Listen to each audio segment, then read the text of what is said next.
mga Pilipino. Tumataas ang gasolina at tumataas rin ang mga bilihin. Dito meron akong 100 sacks of rice at meron tayong 100 chicken. Bawat pamilya ay makakatanggap ng isang bigas at isang manok. Kaya eto na, ilan kayo sa pamilya mo, te? 5.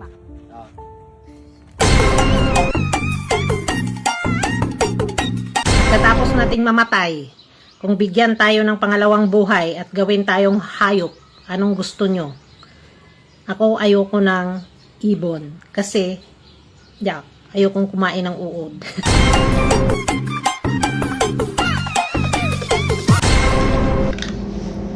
Alam nyo ba, dito sa Canada, hindi kami masyadong kumakain ng kanin. Ito okay na lang. Itlog at tinapay.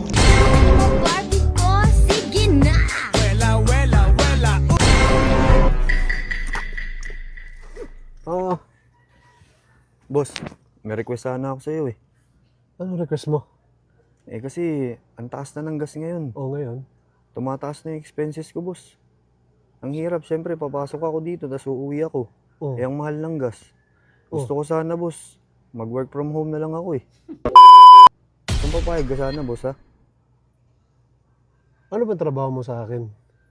Bodyguard mo ko, boss eh.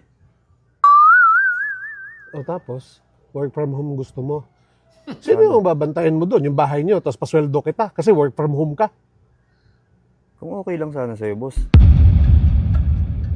Okay yan kung tanga ako tulad mo.